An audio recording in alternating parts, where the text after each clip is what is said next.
एक breaking news बघूया। Raj Thackeray police आयुक्तांच्या भेटीला गेलेले आहेत। राज ठाकरे मुंबई पोलीस आयुक्त कार्यालयात दाखल झालेत।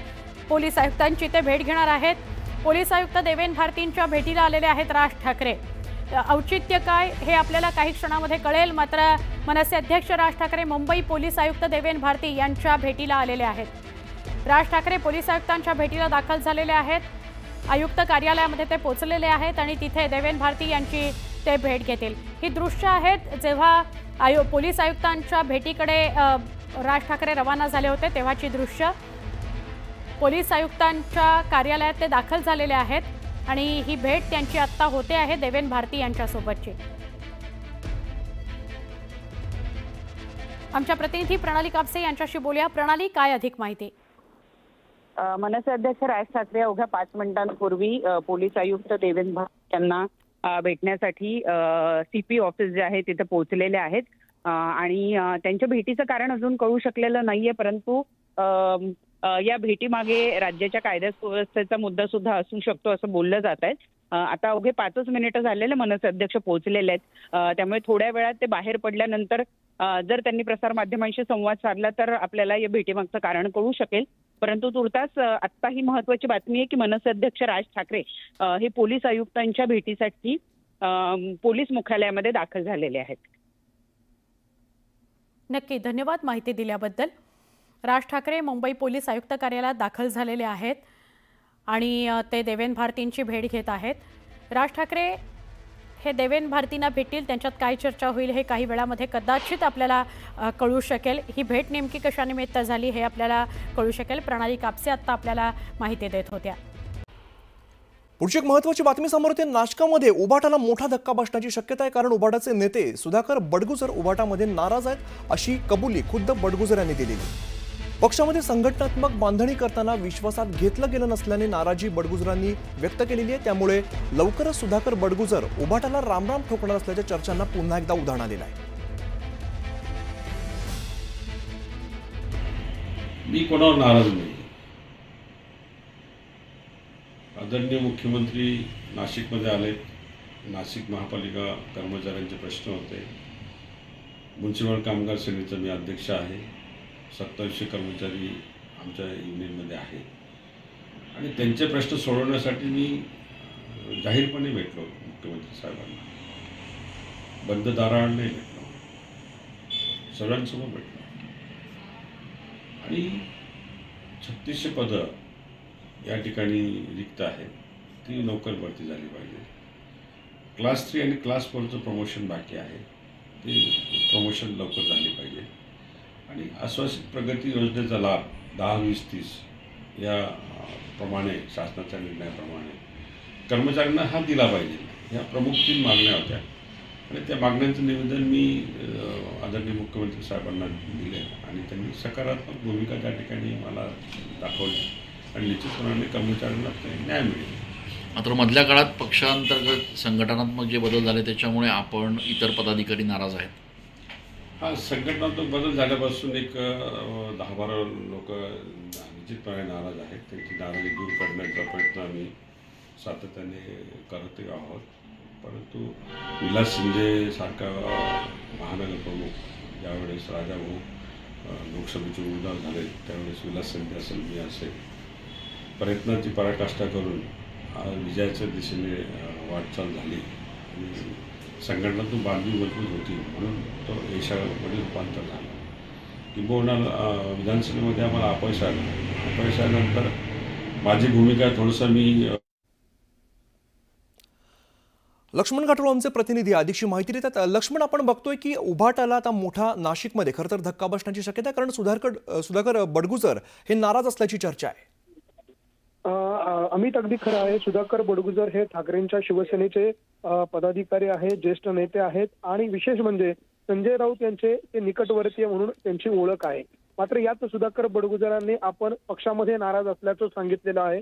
इतकंच नाही तर आपण स्वतःच नाही तर आपल्याबरोबर नाशिक महानगरपालिकेत नगरसेवक राहिलेले 12 ते 15 लोक जे आहेत ते नाराज आहेत, अशा प्रकारची भूमिका त्यांनी मांडलेली आहे।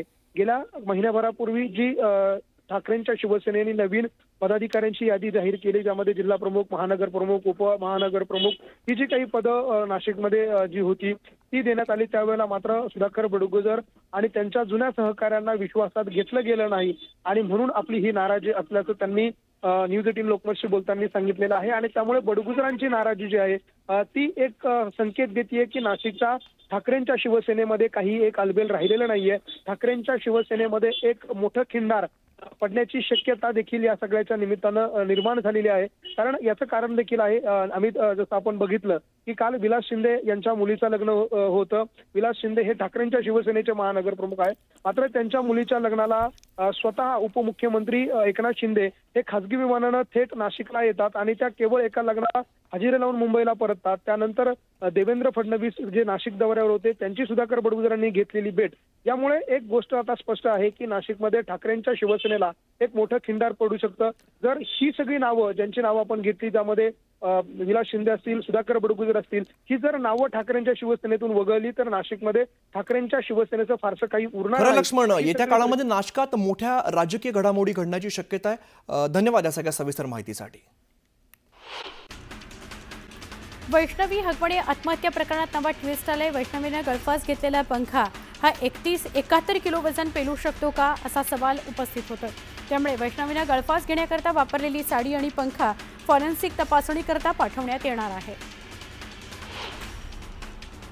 वैष्णवी हगवणे प्रकरणात आज सासरा राजेंद्र हगवणे, दीर सुशील हगवणे आणि 6 आरोपी असलेल्या निलेश चव्हाणची पोलीस कोठडी संपणार आहे। आज दुपारी तिन्ही आरोपींना न्यायालयात हजर केलं जाईल। मुख्यमंत्री देवेंद्र फडणवीसांच्या नेतृत्वात सरकार सत्तेत येऊन 5 महिने झालेत, पण अजूनही मंत्रिमंडळात समावेश केलेल्या राज्यमंत्र्यांना कॅबिनेट मंत्र्यांकडून अधिकाराचं वाटप झालेलं नाही। त्यामुळे राज्यमंत्र्यांनी मुख्यमंत्र्यांना कॅबिनेट मंत्र्यांची तक्रार करणारं पत्र 2 वेळा पाठवलं। धनंजय मुंडेंविरोधात भ्रष्टाचाराची तक्रार केल्याप्रकरणी अंजली दमानिया जबाब नोंदवणार आहेत। त्यामुळे आता पुन्हा माजी मंत्री धनंजय मुंडेंच्या अडचणीत वाढ होणार का, असा सवाल आहे। दमानियांच्या जबाबातून काय समोर येतं हे बघणं महत्त्वाचं आहे। LOC ओलांडून पाकमध्ये गेलेल्या नागपूरची सुनीता पोलीस चौकशीत सहकार्य करत नाहीये। त्यामुळे आता NIA आणि सैन्याचे अधिकारी सुनीता जामगाडे हिची चौकशी करणार आहेत। बीडच्या केज तालुक्यातील मसाजोग इथले सरपंच संतोष देशमुख यांची 9 डिसेंबरला अपहरण करून हत्या करण्यात आली। या प्रकरणाची सुनावणी बीडच्या विशेष मकोका न्यायालयामध्ये आज होणार आहे। यावेळी विशेष सरकारी वकील उज्ज्वल निकम हे उपस्थित राहणार आहेत।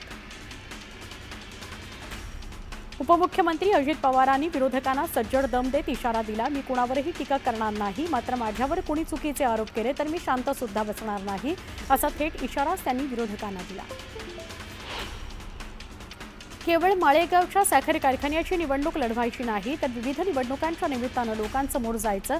त्यामुळे जो शब्द दिलाय तो पाळणार, सभासदांना उत्तम भाव देण्यासह त्यांच्या सगळ्या अपेक्षा पूर्ण करण्याचा प्रयत्न करणार, अशी ग्वाही उपमुख्यमंत्री अजित पवार यांनी दिली। राष्ट्रवादी काँग्रेस शरदचंद्र पवार पक्षाचे ज्येष्ठ नेते तथा माजी आमदार बाबाजानी दुर्राणी यांनी अजित पवारांच्या राष्ट्रवादी काँग्रेसमध्ये प्रवेश करण्याचा निर्णय घेतला। 8 जूनला पाथरी शहरात त्यांचा पक्षप्रवेश सोहळा पार पडणार आहे। राज्यातील रखडलेल्या महापालिका, नगरपालिका, जिल्हा परिषद, पंचायत समिती आणि नगरपंचायतीच्या निवडणुकांकरता हालचालींना वेग आलाय। राज्य निवडणूक आयोगानं प्रभाग रचनेकरता राज्य सरकारला सूचना केल्या आहेत। सरकारकडून माहिती मिळताच चालू आठवड्यातच प्रभाग रचना आणि आरक्षण जाहीर होऊ शकतं, असं निवडणूक आयोगातील सूत्रांनी सांगितलं आहे।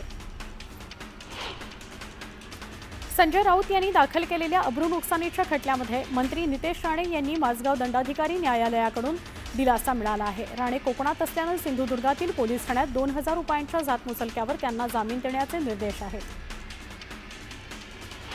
तारखेनुसार येणाऱ्या शिवराज्याभिषेक सोहळ्यानिमित्तानं 6 जूनला सिंहगड शिवभक्तांकरता सुरू ठेवण्यात येणार आहे। ही माहिती प्रांताधिकारी डॉक्टर यशवंत माने यांनी दिली।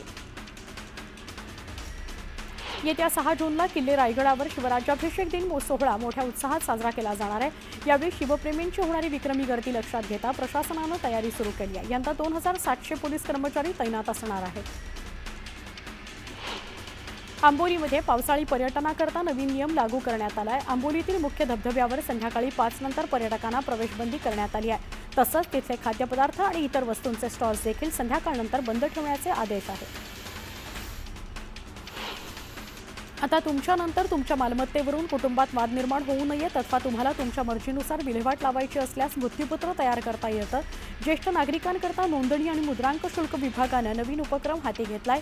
आता घरीच आपलं मृत्यूपत्र तयार करू शकतो. याकरता ज्येष्ठांना आता मार्गदर्शन करण्यात येणार आहे. भारतानं बांगलादेशातून बेकायदा मार्गानं देशात प्रवेश केलेल्या 2000 बांगलादेशी नागरिकांना परत पाठवलं आहे. ऑपरेशन सिंदूर सुरू झाल्यापासून केंद्रानं बेकायदेशीर बांगलादेशी स्थलांतरितांविरुद्धच्या मोहिमेचा भाग म्हणून ही कारवाई केली आहे. ऑपरेशन सिंदूर नंतर परदेश दौऱ्यावर गेलेलं शिष्टमंडळ भारतात परतल्यावर पंतप्रधान नरेंद्र मोदींची भेट घेणार आहे. येत्या 9 आणि 10 जूनला मोदी शिष्टमंडळासोबत बैठक घेण्याची शक्यता आहे. शिष्टमंडळातील सदस्य खासदार परदेश दौऱ्यावर आलेले अनुभव आणि तिथल्या बैठकांसोबत मोदींना माहिती देतील. मावळमधील 24 शाळा आधुनिक पायाभूत सुविधांनी विकसित करण्यात येणार आहेत. उपमुख्यमंत्री अजित पवार यांच्या संकल्पनेतून हा महत्त्वाकांक्षी प्रकल्प साकारण्यात येत असून त्याकरता एकूण 20,57 लाख रुपयांचा निधी मंजूर करण्यात आलेला आहे. सोलापूरच्या विठ्ठल सहकारी साखर कारखान्यामध्ये 347,67 लाखांचा भ्रष्टाचार झाल्याचा आरोप कारखान्यातील सेवानिवृत्त कामगार आणि व्यापाऱ्यांनी केला. याकरता गेल्या 8 दिवसांपासून उपोषण सुरू आहे. जळगाव जिल्ह्यात ज्वारी बाजरी खरेदी नोंदणी करता आता 15 जूनपर्यंत मुदतवाढ देण्यात आली आहे. 9,337 शेतकऱ्यांची नोंदणी पूर्ण झाली आहे. तर पणन महासंघाच्या माध्यमातून एकूण 18 शासकीय खरेदी केंद्र सुरू आहेत. पंढरपूर इथल्या विठुरायाचा आषाढी सोहळा अवघ्या काही दिवसांवर येऊन ठेपलाय. मात्र वारी दरम्यान वारकऱ्यांना अनेक अडचणींचा सामना करावा लागतो. त्याकरता वारकऱ्यांना चांगल्या सुविधा देण्यात याव्यात अशी मागणी वारकरी मंडळाकडून मुख्यमंत्री आणि उपमुख्यमंत्र्यांकडे करण्यात आली. नागपुरातील सुभाषनगर भागातून जाणाऱ्या सांडपाण्याची पाईपलाईन फुटली. त्यामुळे एका घराची कंपाऊंड वॉल पूर्णतः 20 फूट खाली खचली. पावसाच्या तोंडावर अशा घटना घडल्यानं भविष्यातही मोठी दुर्घटना होण्याची भीती नागरिकांनी व्यक्त केली आहे. छत्रपती संभाजीनगरच्या सातारा परिसरात हातावर तलवार घेऊन एका आरोपीनं दहशत पसरवण्याचा प्रयत्न केला. या दहशतीचा व्हिडिओ सोशल मीडियावर व्हायरल झालाय. या प्रकरणी 3 तलवारींसह आरोपीला अटक करण्यात आली. वादग्रस्त विधानं करून प्रसिद्धीच्या झोतात आलेला बडतर्फ पोलीस अधिकारी रणजित कासरेला मुंबईतील महानगर दंडाधिकारी न्यायालयानं 14 दिवसांची न्यायालयीन कोठडी सुनावली आहे. सोलापूर ग्रामीण गुन्हे शाखेने मोठी कारवाई केली. त्यांनी 2 पिस्तुलासह 3 ताब्यात घेतलाय. महामार्गावर रात्रीच्या वेळेस लुटमार करत वाहनं चोरण्याच्या टोळीचा पोलिसांनी पर्दाफाश केला. मुंबई गोवा महामार्गावर खासगी बसनं टेम्पोला धडक दिली. अपघात झाला. अपघातात 3 प्रवासी जखमी झाले.